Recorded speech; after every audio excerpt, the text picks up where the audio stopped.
Welcome to the show. Last week, the U.S. commander in Afghanistan ordered a massive ordnance air blast, the largest non-nuclear bomb ever dropped in combat.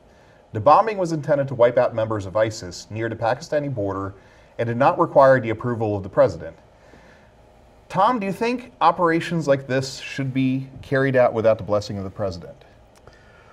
I don't think so, really. However, I think he thought he had it anyway because of the general tenor. Some of the things that Trump has said to the people in the military indicate that they have pretty much a free hand, and I think it was understood. Well, so I think you bring up a good point, and I'm sorry, I know you want to say something, Jim, but I think we shouldn't dissect too much tactical issues. We are in a combat situation. I hardly think that the commander on the ground should have to go back every single time any decision is carried out. Now, if we were bombing a country that we were not involved in, I think that would be a different matter. Well, and I think your point is exactly where I was going, but I'm not sure that I think we're in that. Have we declared war on anyone? Thank you. Thank you. That's my concern. But we've been involved in Afghanistan 15 for years. I understand this, but this now. is not, I mean, this is one step below a nuclear device. This bomb takes out a radius a mile wide.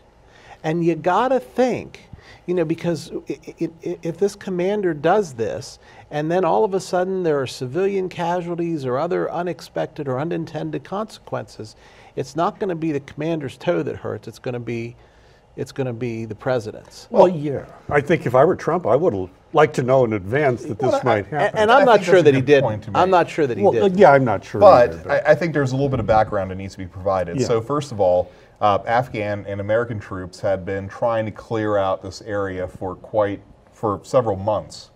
There had been a lot of casualties because ISIS was using this tunnel complex as a base that was untouchable by regular conventional bombing or by artillery.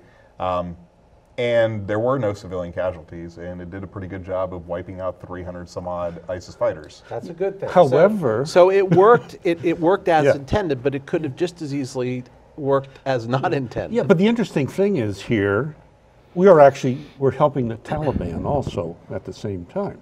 They are enemies of the Taliban, this new ISIS group. So we're helping the Taliban. You know, we're fighting against them. We're fighting, for them. And it's nuts. The whole thing is crazy. That's a good point, but I think there's more that goes into that. So let's backtrack about 30 years. The Taliban are a creation of the ISI, the Pakistani intelligence agency. Yes. As much as a certain group named Al-Qaeda that the CIA had a lot of hands in forming in the first place. Well, yes. And we are once again replaying our mistakes. And they are mistakes that we made. Why are we still doing this is my point. Now, I looked up some of the reactions of some of the neighboring countries, like India and some of these other places. They just see this as an affront to them in the sense that we've got the mother of all bombs. It's being tried out in our backyard. They don't like that. And that's some of the publicity that was in that part of the world and was not good for us. And the problem is, there's going to be a percentage of the population that however minor the unintended consequences are, that's what they need to become radicalized, and that just feeds, we just, as I've said in previous episodes, we just keep going up the crazy ladder. I will tell you flat out, for the record, I think what he did was a good thing. I think it needed to be done. I think we need to fight ISIS. I think we need to fight Al-Qaeda. Wherever they are, we need to go get them and get them out. But you also have to realize that, and I understand with great risk comes the potential for great reward, but there also comes the potential for great loss as well. And I don't know, history will tell us whether this was a good move or not. I'm not smart enough to say that. So let me say something here, because you've been awfully quiet. Yeah, I've been awful quiet, and here's my concern on a lot of this, is that we have been at war for how long now? 15 years there. Wrong. We haven't been at war at all, because Congress never voted on it. Exactly. Yes. That is my problem with all of this. Yeah. All right. If we want to be at war, if we want to be continuing these attacks, let's put it up to congressional vote. Well, yes. Well, and that is whom? Exactly. But how can the Congress approve a war when there's no enemy state that we're at war against? You know, I don't disagree there, but we still need to pull back the reins a little bit, and we need to make sure that we have congressional approval for as much military actions as we're taking. In all Well, I these guess other we're countries. funding it. The Congress is funding it, There and they is a- want more. There's a precedent, So- however, and Yeah. unfortunately, it's really not even fair to lay this at the feet of the Bush administration. No. Because there is a precedent that goes back really to after World War II. Yep, back to the where, Cold War. We got into this police action mode where we no longer were requesting authorization from Congress. Now, of course, I wouldn't really count on Congress to authorize the use of toilet paper, let alone something more meaningful. At But this point. At this point. You know, there's a movie, it was back in 2007, Charlie Wilson's War.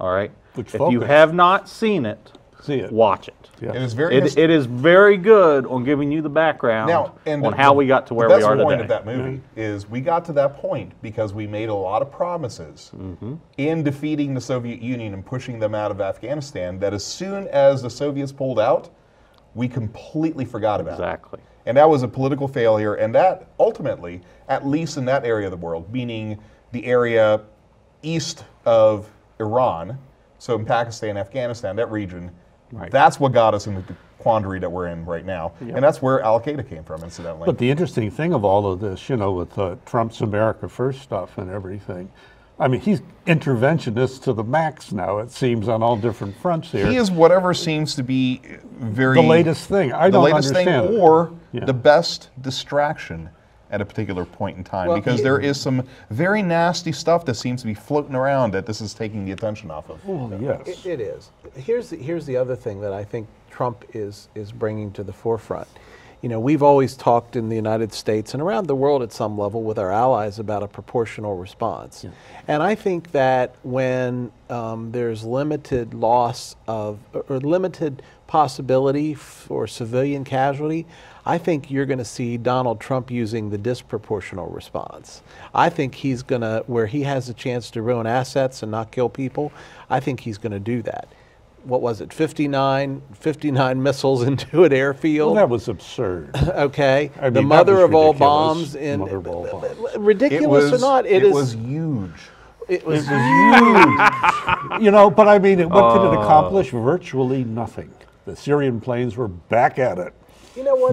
The next day, It the was same a show place. of force. But I don't know that it did accomplish. I don't know that it. I think it sent a accomplish message. it. Yeah. Oh, I sent it. That was I the liked point. it on Facebook after it happened. I put up the it's not little. gonna matter. I put up the little video of Jackie Gleason in Smokey and the Bandits, where he stops the car and he goes up and he kicks the boy in the rear end. He said, "Now that was an attention getter," and that's exactly what Donald Trump But we've here. been doing this for years.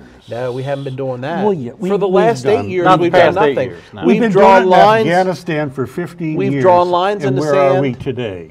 Well, We're nowhere different than we were practically back then. And I say there's a risk there, but the That's question a huge risk. The question is, do you 15 back off years. or do you just go all in and Well, I would have my own theory of how we should attack this, but maybe not. Don't have enough What is time it? at No, the moment. please. Oh, maybe on the next segment. I would take a whole different approach to our foreign policy at this point. But I mean, it's not doing us any good when you've got a commander-in-chief who is unpredictable, unstable. It's the worst thing you can have in terms of long-term peace. unpredictable? We I'll need it. agree with. Unstable, I'm not sure I buy into. I'm not sure I'm with you. Well, on that one. unpredictable, at least in terms of statecraft, is not good. But do you agree that there was? Do you have an issue? And I know you liked Obama, and frankly, I like some of what Obama did. Well, they're pretty much following now the playbook. Some of what they're doing. It was But Tillerson today was straight out of the Obama State But Department. what you don't see President Trump doing is saying, hey, here's this red line, or hey, we're going to do this in the next 3 weeks. Why do you announce that stuff to the world?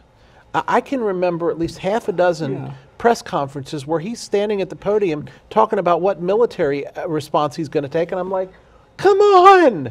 No, but the idea is you are trying to get their attention.